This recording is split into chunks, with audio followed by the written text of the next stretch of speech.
Ассаламу алейкум, урматтуу достор. Мен сүйгөн китеп долбоору уланууда. Бүгүн бизде конокто эстрада ырчысы, актер байкыбыз Курал Чокоев байкыбыз. Кандайсыз байке? Сон, Кудайга шүгүр. Силердин каналыңарда мен конокто болсом, силер менин коногумдасыңар дегенде. Чоң рахмат, сонун болот. Анан биздин долбоорубуз байке ушул билимге, китеп окууга багытталган да. Анан китеп окуп турасызбы? Акыркы күндөрү китеп окуганга мүмкүнчүлүк жок болуп баратат. Анткени кенен убакыт жок болот да. Эртең менен турам, бир жумуштарым болот, анан мен алек болом. Үй бүлөм бар, кызым менен ойнойм. Бир жака чыгып, бир нерсе алып келиш керек болуп атып туруп эле, турмуш кыстап, жумуш көп жасап атып, китепке кичине көңүл бурулбай калып атат. Бирок жаш кезегимде, студенттик кездеримде китепти көп окучумун. Кайсы багытта китептер жагат окуган? Ар кандай. Эң биринчи кызыккан китебим мен эме болгон. Жана Железный дровосек дейм эле. Алиса и Железный дровосек деле, эми жана аждар эме издеп, коркок аждарды окугам. Арыстан коркогураак болуп, ал жүрөк издеп барат, баатыр жүрөк. Эме болсо, дровосек болсо, бир нерсе болом деп, ошо китептен баштаган, кичинекей кезинде окуган болчумун. Ага чейин биз орустардын арасында чоңоюп калдык, Карабалта шаарында. Библиотеканын көбү орусча болчу. Анан орусча окуп, китептерди ошо библиотекадан барып, эң биринчи ошол китебим болгон. Ошондон кийин китеп окууга кызыгуу пайда болуп, окуй баштагам. Бирок 11-чи класс бүткөнгө чейин мен жалаң орус тилинде окучумун. Өзүм кыргыз мектепте окучумун, бирок библиотекалар жана башка жакта окружением бар эле, орусча бир нерсени обсуждать берсе эле, орусча китептерди окуп берчүбүз. Анан кийин студент кездерде Бибисара Бешнерова келип тапшыргандан кийин мен көрсөм Нарын деген жер бар турбайбы, Ош деген жер бар турбайбы, мында укчумун, бирок эле салчу эмес экен да, кичинекей бала. Оюн менен Оштон, Баткенден, Нарындан, Жалалбаттан, Таластан, Көлдөн студенттер келип, алар менен таанышып, кыргызча бурларды уга баштагам. Кыргызча нукура тил аябай сонун турбай экен, түшүнө баштагам. Нарындык балдар келип ушундай сүйлөчү. Оштуктар келип башкача диалект менен сүйлөсө, мындай мен таң калып, анан мен жатаканада жашагам да 5 жыл бою. Ошол жерден кыргызчаларды угуп атып, комустун күйүүсүн угуп атып, анан ошондон баштап кыргызча китептерге көп басым кое баштагам да. Анткени өзүм актерскийде окучумун, ал жактан дагы биз тамсилдер жаттачубуз. Кыргызча спектакльдерди ойночубуз. Ошол эле Шекспирдин чыгармаларынын кыргызча котормосу менен спектакль ойночубуз да. Экзамендерди берчүбүз. Ошондон соң кыргызча окуп, кыргызча китептерге басым коюп, кичине кандайдыр бир тажрыйба чогултканмын да өзүм үчүн. Ага чейин мен орус болчумун десем. Толугу менен орус болчумун экен да. Андан кийин эле кыргызча сүйлөй үйрөнүп, нукура сөздөрдү угуп, анын маанисин түшүнүп, анын үчүн 5 жылдай убакыт кетти да. Эң сонун. Анан бүгүн досторго кайсы китеп менен бөлүшөйүн деп атасыз? Жакшы көрүп окуган китебиңиздин бири. Китептер мен азыркы учурда ушу мотивационный китептерди көп окуйм. Акыркы ошолорду окуган болчумун. Ал же Паоло Коэльо деген жазуучу бар. Ошонун чыгармалары өтө жагат. Жашоодон алынган. Ар бир өзүн тапса болот да. Анан китеп негизинен эле окуй бериш керек. Бул сөз байлыкка да жакшы, аң сезимге жакшы, кругозорго жакшы. Азыр болсо клиповое мышление деген пайда болду. TikTok көрөбүз. 1 секунд жаккан жокпу, листать этип отура беребиз да. Бул информациянын көптүгүнөн мээдагы кийин оор китептерди окубай, узун видеолор көрбөй, машыкпай калат экен да, информацияны кабыл албай калат экен.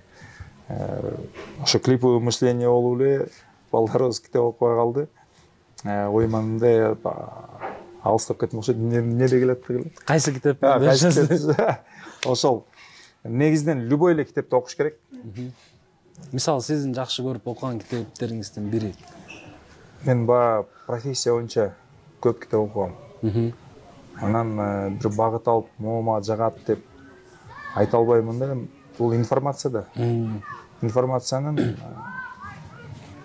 сен ошого настрой коюп, мисалы мага жумушка керек болсо, ошол китеп алып, китептен окуганга аракет жасайм. Сөзсүз түрдө YouTube көрөм, интернет чукулайм, анын китебинде издегенге аракет кылам да.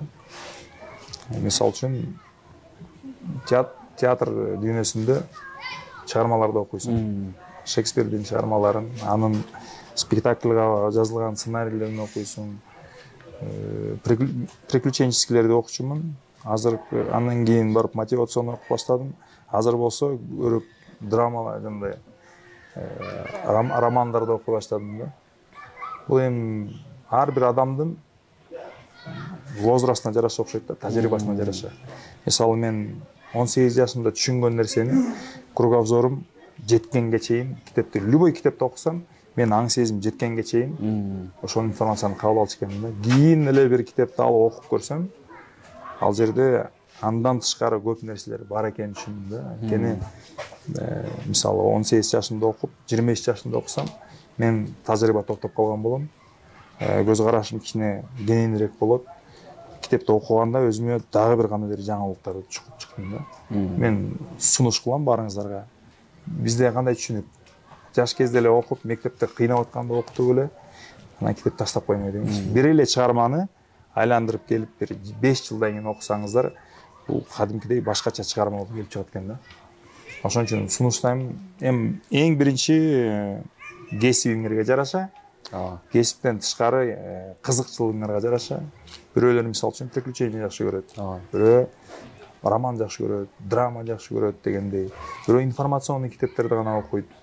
Негизи эле окуса, бул баягы менин аң сезимге, мээге кандайдыр машыгуу болуп, көп нерсени информацияны оңой кабыл алганга да мүмкүнчүлүк түзүп берет экен да. Сөзсүз түрдө бул оор.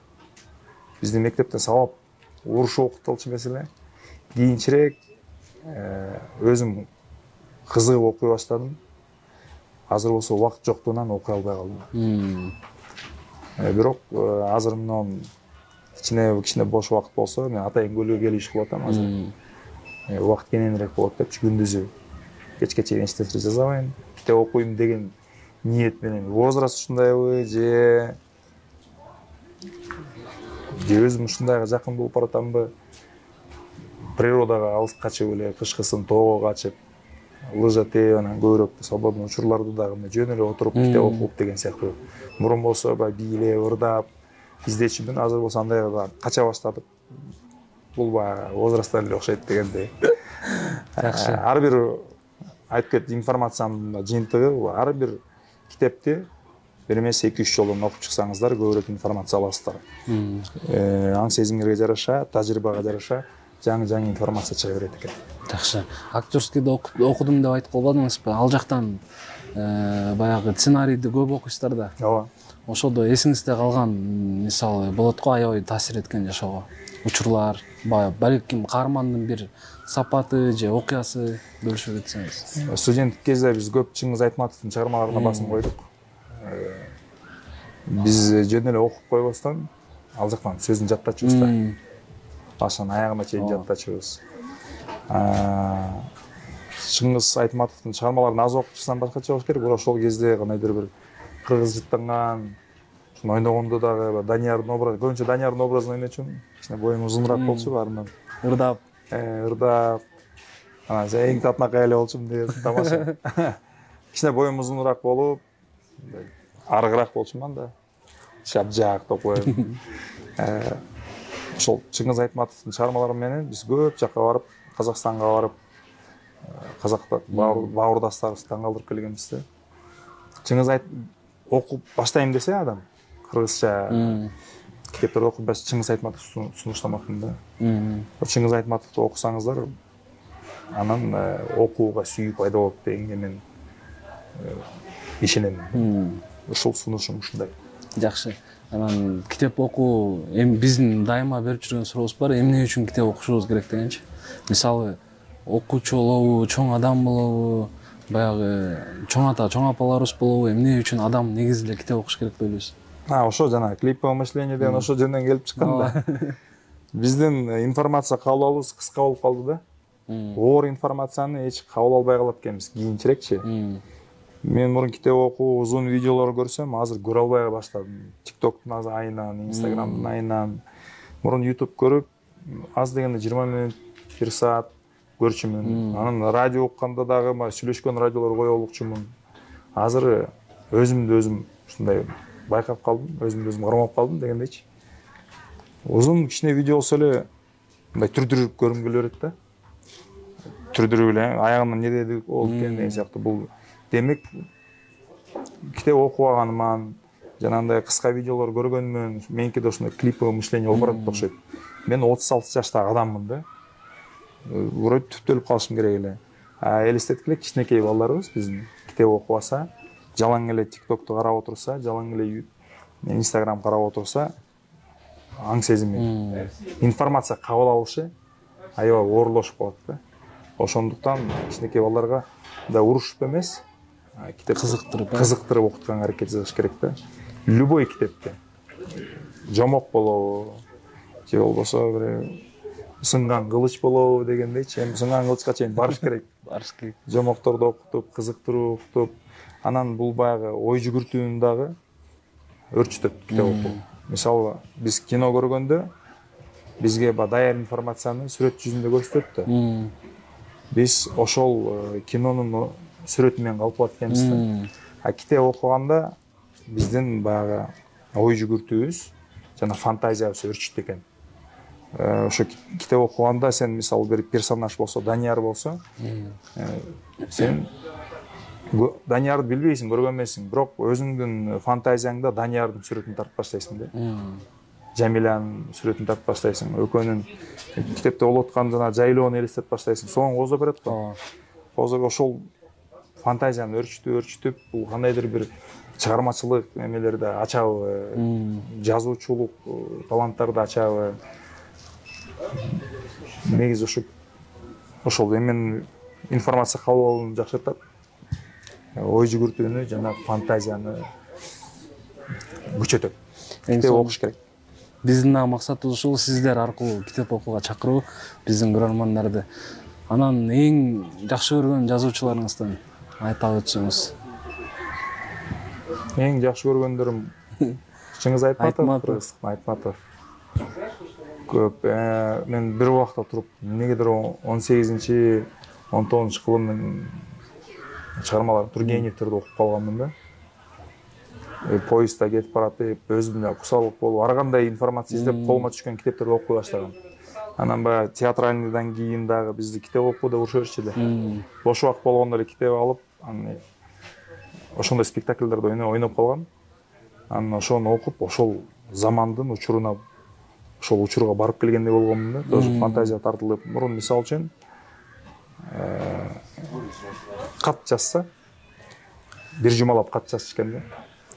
Жок, бул жагы туура эмес болуп калды да, оюн өрчүтүп, жазып көрүп, бул кат тийип калабы деп, аны өзгөртүп, кайра кагаздарды ыргытып эле, анан эң аянда сонун кылып кат жазып, анан ошого печатин коюп, болду ушун менен болгон оюмду туура тигин дагы тарынтып албайын, сөзүм кат тийип калбасын деп туруп, анан конвертке салып, бир жума жазгандан кийин бирөө бир ай жазабы, анан салчу экен почтальонго. Почтальон ат арабага отуруп алып кетчү экен. Бир топ километрлерди аралапчы. Ал кат бир айда барчу экен. Бир айда баргандан кийин тиги киши келип окуйт. Бир 2-3 күн эйфория болот да, анан ал жооп жазып баштайт экен. Ал дагы бир ортодо 1-2 жума кат жазат дагы салат. Кайра бир ай жолу келет. Ошентип атып адам менен пикир алмашуу 3 ай, 4 ай, жарым жылдап да болуп кетчү экен. Ошондо барктуу болчу экен да, аябайчы. Азыр болсо кандай? Салам алейкум. Жазгандан эриңип каласың. Эриги уже аудио жөнөтүп ийесиң. Жазганда да сөздөрүн быкыр-тыкыр деп кыскартып жазабыз дегендей. Бунун баардыгы адам аң сезимди жөнөкөйлөтүп атат, бирок адам жата жүгү жеңил эшек жаталап калат дейт го. Жалпы болуп баратабыз да. Жаңы Валли деген мультфильм бар го, робот жөнүндө. Баардыгын роботтор жасап калган, адам бар семирип эле эчтеке кылып ошол эле баратабыз да. Бул кандайдыр бир келечекте ушундай болот деген сыяктуу мультфильм экен. Ошол мультфильмди көрүп алып, азыркы ситуацияны көрүп алып, биз чын эле ошол жака баратабыз деген ой келет экен да. Андыктан көбүрөөк кыймылдап, көбүрөөк китеп окуп, аң сезим беришибиз керек экен. Бир акылдуу адам айтканы бар. Кийин дейт, эгерде силер балдарыңарды окутпасаңар, китеп окуганды үйрөтпөсөңөр, китеп окууга сүйүүсүн өрчүтпөсөңөр, китеп окугандын балдары силердин балдарыңарды башкарат дегенчи. Ошол маягга катты тийген. Анан мен да өзүмдү кичине баягы уже кармай баштадым. Тарбиялап. Китеп окуп албайм, бир информация окусам, оор кагаз келсе эле окугум келбейт да. Кача баштадым. Анан эми иштейбиз бунун үстүнөн. Баягы силер өзүңөр жазып койгондон кийин дагы ойлонуп калдым. Негизи жумушум көп эле. Азыр өзүңөр байкадыңар. Кара жумуш кылып жүрөм. Бирок именно ушул тема кызык болгон үчүн мага да жок дей албадым да. Инсон жана оюңузду эметип кетсеңиз, Айтматовдон тышкары кайсы жазуучулар жагат? Айтматов, анан Паоло Коэльо, аябай берилип окуган авторум. Ошол Паоло Коэльо ошол жанагы Испания менен Аравиянын ортосундагы болгон окуялар жазат да, адамдардын жашоолорун. Бирөө туура эмес түшүнүп, ал жакта мындай христиандардын китеби, ал христиандардын окуусу деген сыяктуу ал түшүнүп калышы мүмкүн. Бирок ал китептерде жалаң адамдын кадырын эмес, тагдырын, адамдын тагдырын көрсөтөт. Алхимик деген китеп бар го, чыгарма бар. Ошону мен окугам, аудиосун да окудум. Кийин ал жакта баягы Кудайга ишенич сезимин өрчүтөт да.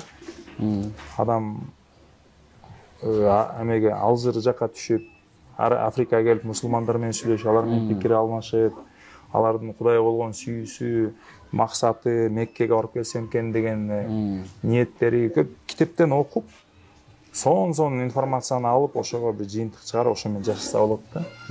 Мен ошол Алхимик деген китеп 22 жашымда стресстен алып чыккан. Анткени окууну жаңы бүтүп эле, анан эмне кыларымды билбей калгам да. Жумушум жок, жашаган жерим жок. Алдыда мындай мен жоголуп кетчүдөй эле сезилген да. Токойдой эле көрүнгөн. Жыш токойдой көрүнгөн, кыпкараңгы токойдой көрүнгөн. Кайда барышты билбейм. Мындай бассам адашамбы, тигиндей бассам адашамбы деп атып, көчөдө калып, бир нерсе кылып атып, бирөө менен үйүндө жатып атып, жатакандага урушуп атса да окунуп бүтүп калгам да, кирип жашап атып, анан жолумду таап кеткенмин да. Бир гана ой жүгүртүүдөн деп. Ошол жактан информациялар бар, алып туруп, анан жыйынтык чыгарып, ошонун арты менен көбүрөөк позитивный мышление келип. Позитивный мышление келип, анан мындай жашоо оңой эле экен, жеңил экен, өзү эле ордоштуруп алат экен деген түшүнүккө келип, ошо китептин арты менен. Анан мен көп кишиге сунуштадым аны. Ошол Паоло Коэльо, эми окуу жагынан окугандарым көп. Шекспирлерди окудук, бирок аябай сүйүп окуган жокмун да. Эң сүйгөндөрүм бул Чыңгыз Айтматов, Паоло Коэльо. Эң сонун. Мисалы, сиз жөнүндө китеп жазылса, мен жөнүндө бирөө китеп жазса, аталыш кандай болот эле?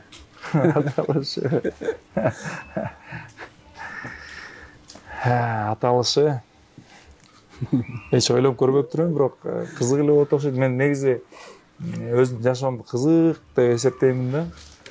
Мен жер аралап да кетип калган күндөрүм болгон. Эчтеке тил билбей, аралашып кетип эле, коркпой эле жаш кездечи, үйлөнгөнгө чейин. Анан ар кандай иштер жасап көрүп, бизнесте жасап көрүп, күйүп көрүп, карыз болуп көрүп, урушуп көрүп, достошуп көрүп, башыман көп нерсе өттү. Бир жолу үйлөнүп ажырашкам, уулум азыр 19 чыгат, Кудайым берсе, бул жылы. Өзүм 36-дамын. 17 жашымда ата болгом. Кайран курал деген. Аталыш кайран курал болмок. Кайран курал. Жакшы. Кайсы өлкөгө кетип калдыңыз эле, тил билбей? Көп эле жака, Россияда барып иштеп жүрдүм, Казакстанга барып иштедим, Кытайга кетип калгам, Түркменистанга чейин кирип келгем. Түркменистанга барып, кызыктуу бир окуя айтып бербесичи? Түркменистандан эң таң калыштуусу Түркменистан такыр башкача мамлекет экен.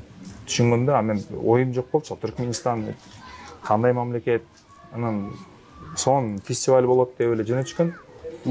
Бардым, тосуп алыштык, аэропорттон тосуп эле бир киши, сен дайыма жанында бир киши жүрөт экен.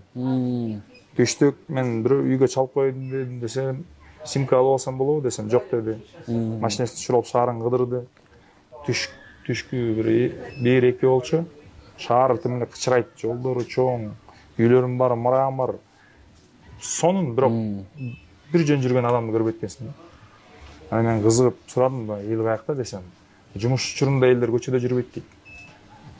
Жумуш учурунда бирөө көчөдө жүрсө, аны кармап алып, эмне кылып жүрөсүң? анын себебин түшүндүрүш керек экен да. Бул болсо штраф, же болбосо наказание бир жерге киргизип коет экен да. Анан жалаң туристтер барган жерине жайгаштырды. Чоң отель экен, пост президентский. Ал жакта бир күн жашаа, жакшы эле турбай болуп кетти кайра оюн. Ичинде бир той болуп атат. Таң калдым. Анан аяктан таң атпай чыгып эле башка, мисалы Баткен областына алып кеткенде эле бир областка алып кетти. Аяк корсакта элдер момундай чүмчүгөнсүп, бир катуу сүйлөгөн эл экен да. Жаныбызда бир экичөө, анан бир экичөөбүз болуп кошулдук. Бир киши дайыма жакаташып жүрдү. Жаңыңызда жүрөт. Анан жаткан жерибиз аэропорттун жанында экен, шаарыбыз алыс, шаарга чыга албайт экенбиз.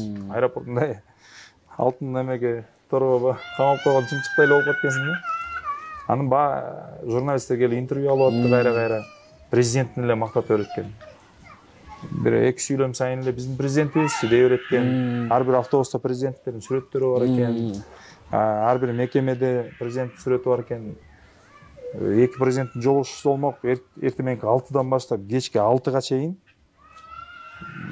1 класстан баштап 11 класска чейин баарын кооз кийинтип, күндүн ысыгында флажок менен тургузуп коюшту да. Мен ошонун баарын көрүп, бир сыра боорум ооруп, бир сыра таң калып, бир сыра шүгүр кылып, биз соңунда эмеде бизде көп элибиз Кыргызстандан чыкпагандан кийин, бир жакка барбагандан кийин салыштыра албайт экен да. Ошентип салыштыра албай эле биздики жаман дей бериши мүмкүн да. Анан башка жакка барып көргөндөн кийин тоо кылат экенбиз да. Шүгүр деп, биздин мамлекетибиз сонун экен, биздин природабыз да сонун. Кышкысын суук, жайкысын ысык дегендей, жаз көз салкын деген. Керемет, 4 керемети бар да мезгилден.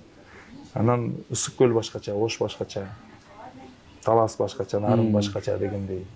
Өзүбүздүн мамлекетибизде эле бир конокко барып туризм кылып атып эле сонун жашасак болот да, суубуз кенен дегендей. Ысык көлүбүз бар. Анан кооз жерлерге да барып көрдүм. Сервис айынан эле жактырышыбыз мүмкүн. О депчи. Сонун экен деп. Бирок адамдардын жашаган эмеси, условиялары биздикинен начарыраак да. Биз кичине эркинирээк жашайбыз. Негизинен эркин, биз любойна турчунар деп кое алабыз да. Анан кечирип сурап кое беребиз дегендейчи.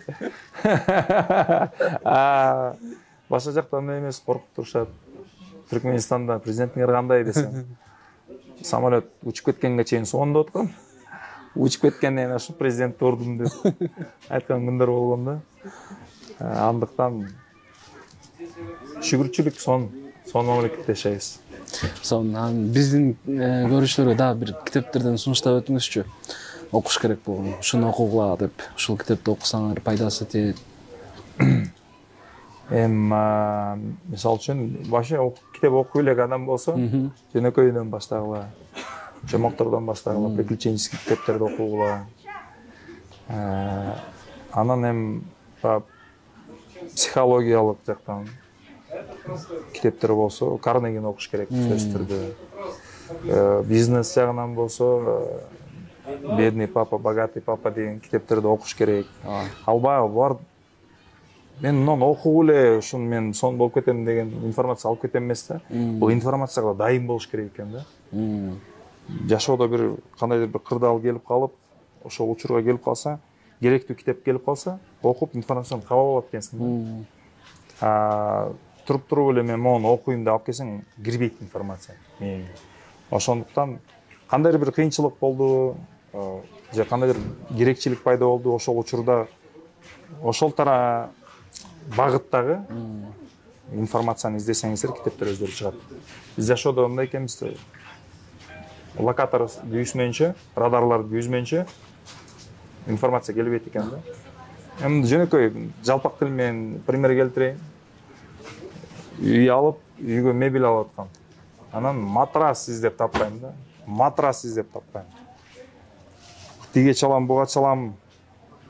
Анан жолдо эле кетип баратсам реклама да, матрас. Тияктуу деле матрас, тияктуу деле матрас. Көрсө информация толтура экен, мен мурун байкап атырмын да.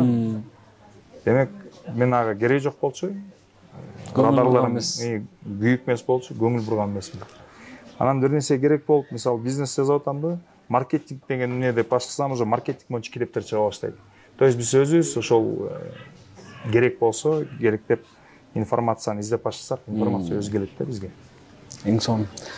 Куралбек эке, рахмат. Бүгүн убактыңызды атайын биз үчүн бөлүп, ушу жакшы ойлоруңузду менен бөлүшкөнүңүз үчүн, Кудайым буйруса, китепке болгон кызыгуу дагы да арта берет деген ойдобуз. Китеп маек бергенибизге дагы бир жолу ыраазычылык. Анан биздин көрүүчүлөргө эркин сөз кайрылып койсоңуз болот. Рахмат. Жана сөз дагы бир жолу айтып кетейин, ошону менен жыйынтыктайлы. Бир акылдуу киши айткан, мен эмес. Кийин дейт, силер китеп окуган балдар башкарат деген. Мен азыр мындай эле жалпак айтып атам. Балдарыңар окубаса, кийин жумушчу болуп эле бирөөнүн астында иштеп калат экен. Китеп окуган адамдар чоң-чоң ишмер болуп, чоң-чоң ученый болуп, башкарма болуп дегендей. Анткени аларда информация көбүрөөк болот. Ошондуктан аракет жасайлы, балдарыбызды, анан өзүбүз дагы информация окуп, аң сезимди өрчүтүп, мээбизди машыктырып, көбүрөөк китеп окуйлу. Барыңыздарга ийгилик каалайм, ден соолук каалайм, бар болуңуздар, ден соолукта болуңуздар. Чоң рахмат.